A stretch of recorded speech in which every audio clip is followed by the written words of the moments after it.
겠습니다. 누가복음 20장 말씀입니다. 1절부터 18절까지 말씀. 누가복음 20장 1절부터 18절까지 말씀 보시겠습니다.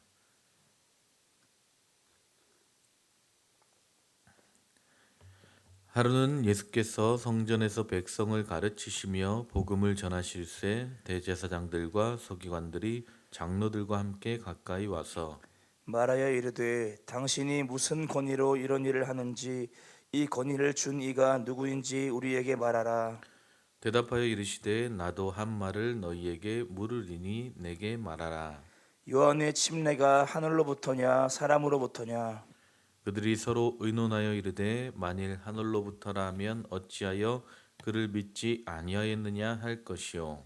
만일 선지자 사람으로부터라 하면 백성이 요한을 선지자로 인정하니 그들이 다 우리를 돌로 칠 것이라 하고, 대답하되 어디로부터인지 알지 못하노라 하니 예수께서 이르시되 나도 무슨 권위로 이런 일을 하는지 너희에게 이르지 아니하리라 하시니라. 그가 또 이 비유로 백성에게 말씀하시기 시작하신지라 한 사람이 포도원을 만들어 농부에게 새로 주고 타국에 가서 오래 있다가 때가 이름에 포도원 소출 얼마를 바치게 하려고 한 종을 농부들에게 보내니 농부들이 종을 몹시 때리고 거저 보내었거늘. 다시 다른 종을 보내니 그도 몹시 때리고 능욕하고 거저 보내었거늘. 다시 세 번째 종을 보내니 이 종도 상하게 하고 내쫓은지라. 포도원 주인이 이르되 어찌할까 내 사랑하는 아들을 보내리니 그들이 혹 그는 존대하리라 하였더니 농부들이 그를 보고 서로 의논하여 이르되 이는 상속자니 죽이고 그 유산을 우리의 것으로 만들자 하고, 포도원 밖에 내쫓아 죽였느니라. 그런즉 포도원 주인이 이 사람들을 어떻게 하겠느냐. 와서 그 농부들을 진멸하고 포도원을 다른 사람에게 주리라 하시니 사람들이 듣고 이르되 그렇게 되지 말아지이다 하거늘. 그들을 보시며 이르시되 그러면 기록된 바 건축자들의 버린 돌이 모퉁이의 머릿돌이 되었느니라 함이 어찌미냐. 무릇 이 돌 위에 떨어지는 자는 깨어지겠고 이 돌이 사람 위에 떨어지면 그를 가루로 만들어 흩으리라 하시니라. 아멘. 아멘. 축복합니다. 아멘. 오늘도 말씀 안에서 승리하는 복된 하루가 될 수 있기를 축복합니다. 3월의 첫째 날 우리가 주님 앞에 말씀 앞에 또 기도하며 나아갈 수 있기를 주님의 이름으로 축복합니다.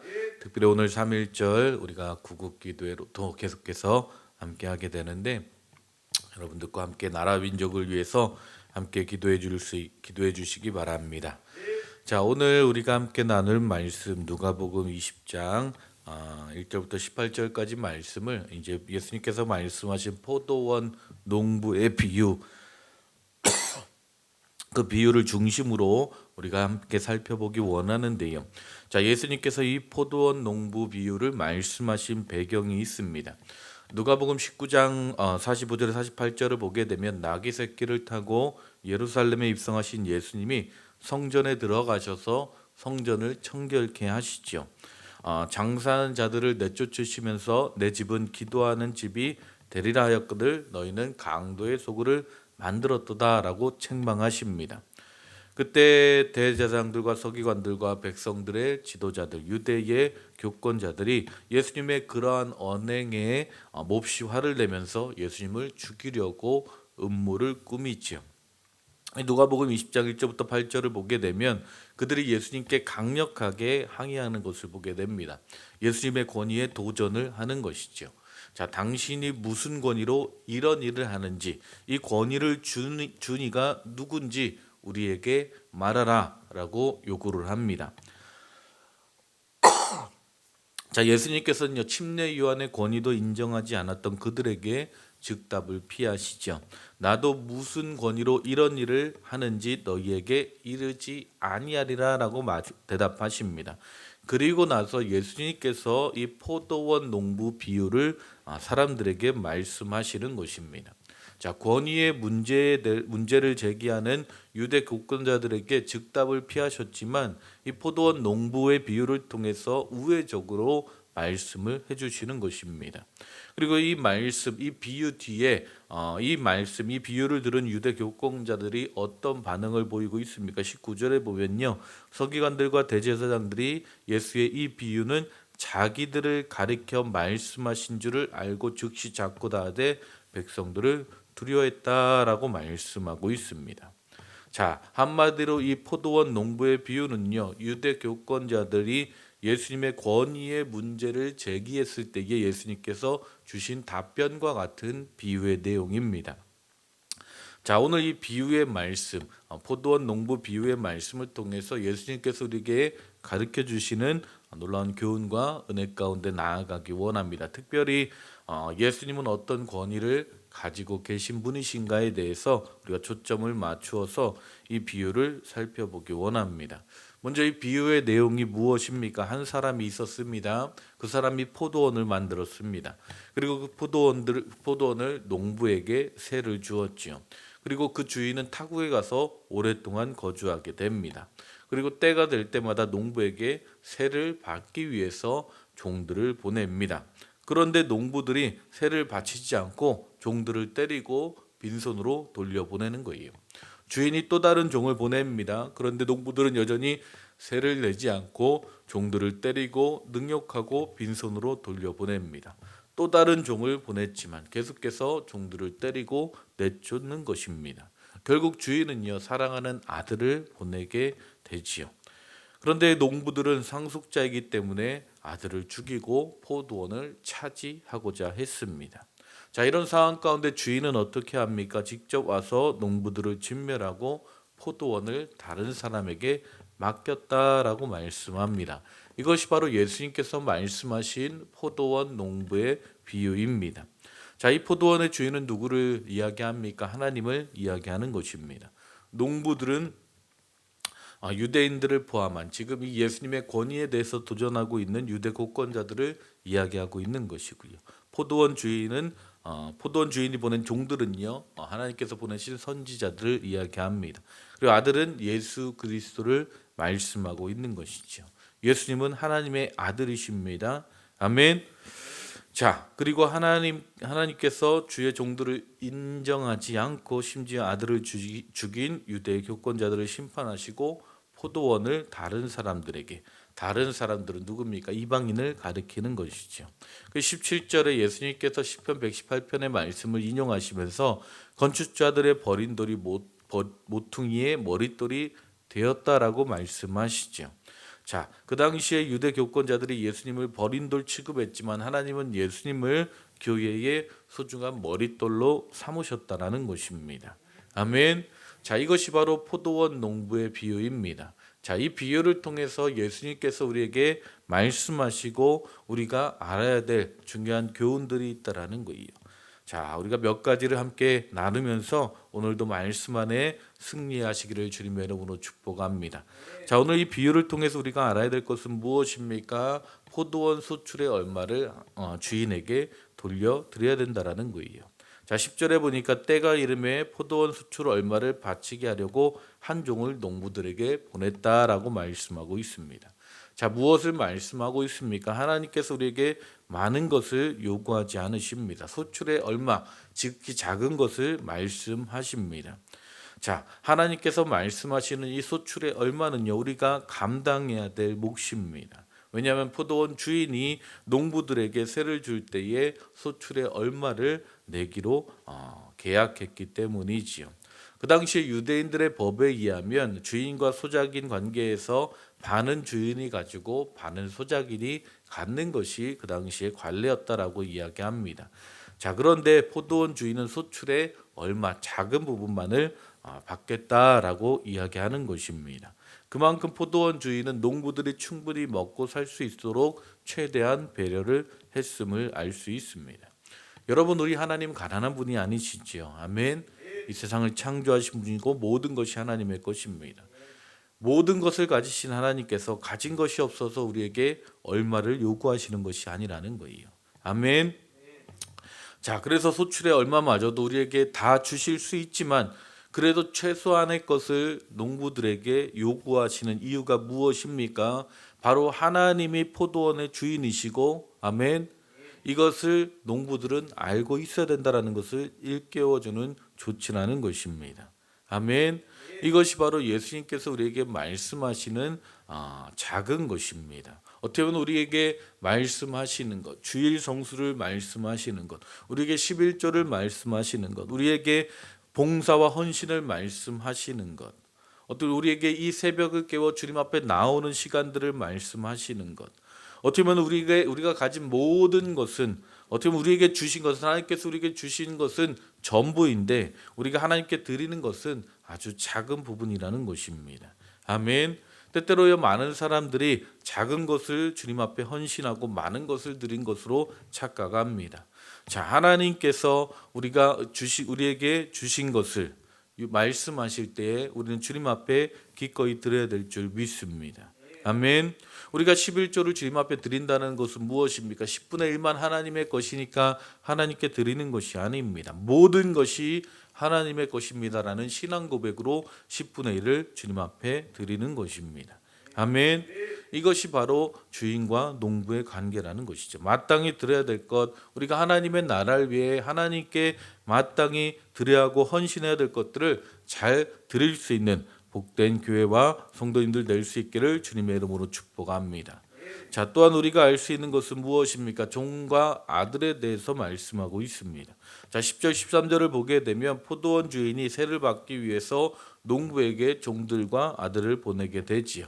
주인은 한때, 두때 혹은 한두 번 보내고 지나지 않습니다. 10절에 종을 보냈고 11절에 다른 종을 보냈고 12절에 세 번째 종을 보내고 13절에 최후로 아들을 보냈습니다. 자, 여기서 우리가 깨달을 수 있는 중요한 사실이 있습니다. 대부분의 신학자들이 이 부분을 이야기할 때에 주인이 처음에 한 종을 보내고 빈손으로 돌아오자마자 바로 두 번째 종을 보낸 것이 아니라 그 다음 해에 두 번째 종을 보냈다라고 해석을 합니다. 즉 포도원을 만들고 나서 3년째 되던 해에 처음으로 종을 보냈고 4년째 되던 해에 다른 종을 보내고 5년째 되던 해에 세 번째 종을 보내고 그리고 마지막 6년째에 아들을 보냈다라는 거예요. 자, 무엇을 이야기합니까? 포도원 주인은 은혜도 모르는 농부들에 대하여 계속해서 오래 참고 계셨다라는 거예요. 자, 그리고 마지막에 포도원 주인이 아들을 보내면서 농부들에 대한 이런 조그만 기대를 가지고 있었습니다. 13절에 보니까 포도원 주인이 이르되 어찌할까 내 사랑하는 아들을 보내리니 그들이 혹 그를 존대하리라 하였더니. 자, 포도원 주인이 그동안 종들을 보내면서 주인이 보낸 종이니까 농부들이 말을 잘 들어줄 거야, 존대해 줄 거야 라고 생각했습니다. 그런데 농부들은 주인의 생각과 달리 종들을 때리고 능욕하고 폭행했다라고 말씀하고 있어요. 그 아들을 보내면서도 그래, 종들은 무시했지만 아들은 무시하지 않겠지, 아들은 존대하겠지라고 기대했습니다. 그런데 아들만큼은 존대할 것이라고 생각했던 주인의 기대는 산산이 무너지게 되는 것이지요. 자, 유대인들은 하나님을 믿는다고 하면서도 하나님이 보내신 종들의 권위를 인정하지 않았습니다. 하나님이 보내신 아들의 권위도 인정하지 않았다라는 거예요. 여러분, 우리가 권위를 인정하고 존귀하게 여길 때에 그 사람을 존귀하게 대할 수 있는 것이죠. 권위를 인정하지 않으면 한참게 여기고 무시하고 멸시하게 되는 것입니다. 우리가 예수님을 어떻게 여겨야 합니까? 하나님의 아들이시고 존귀한 분이신 줄 믿습니다. 아멘. 여러분, 예수님을 귀하게 여기시기를 주님의 이름으로 축복합니다. 아멘. 주의 종들과 하나님의 아들인 예수 그리스도를 존대하지 않는 것이 바로 농부들의 죄였다라는 것이지요. 오늘 이 말씀을 잘 기억할 수 있기를 주님의 이름으로 축복합니다. 또한 우리가 기억해야 될 것, 하나님의 소유를 인정해야 합니다. 자, 14절 말씀, 농부들이 그들을 보고 서로 의논하여 이르되 이는 상속자니 죽이고 그 유산을 우리의 것으로 만들자라고 말씀하고 있습니다. 자, 농부들은 포도원 주인이 상속자인 아들을 죽이고 포도원을 차지하려고 했습니다. 자, 그런데 아들을 죽인다고 해서 그들이 포도원의 주인이 되는 것은 아닙니다. 본래 주인이 엄연히 존재한다라는 거예요.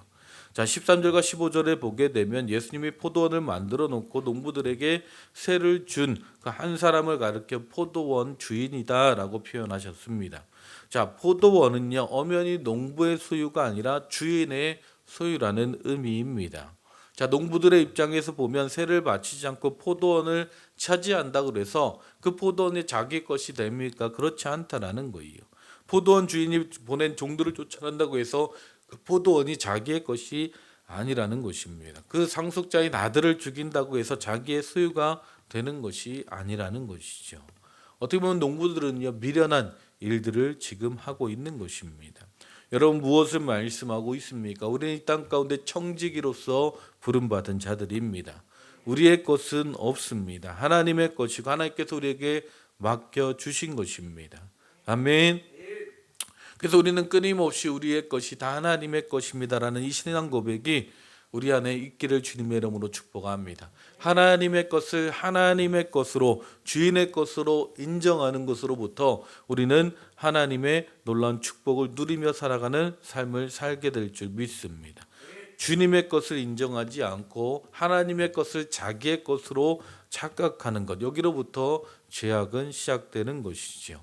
자, 오늘 이 말씀, 이 비유를 통해서 예수님께서 말씀하시는 것, 우리가 이 주인의 권위를 어떻게 인정하는가, 예수님을 어떻게 바라보느냐가 중요하다라는 거예요. 아멘. 우리가 이 땅에 살아가면서 이 땅에 우리 인생의 주인이 있음을 기억하시기 바랍니다. 아멘. 우리 인생의 참된 주인 되신 예수 그리스도, 그 주님만을 바라보며 나아갈 때, 주인의 권위를 인정하며 나아갈 때에 우리의 삶은 주님께서 만드신 그 아름다운 포도원에서 그 놀라운 열매를 누리며 살아가는 복된 삶이 될 줄 믿습니다. 아멘. 오늘 하루도 그렇게 승리하는 한들교회 모든 성도님들 될 수 있기를 축복합니다. 아멘. 기도하시겠습니다. 하나님 감사합니다. 오늘도 우리가 예수님의 말씀 안에, 또 가르침 안에, 또 영적인 교훈 가운데 나아갑니다. 하나님, 우리에게 하나님 이 세상의 모든 것을 창조하시고 또 그 모든 것을 우리에게 허락하신 그 놀라운 하나님의 은혜에 감사하는 복된 교회와 성도들 되게 하여 주시옵소서. 하나님, 우리의 삶의 주인 되신 하나님과 예수 그리스도의 아버지 하나님, 그 주인됨을, 그 왕되심을 인정하고 주님 안에 기뻐하며 주님께서 주시는 참된 열매를 누리며 살아가는 복된 교회와 성도를 되게 하여 주시옵소서. 주님 함께 하시고 인도하실 줄 믿사오며 예수님의 이름으로 기도했습니다.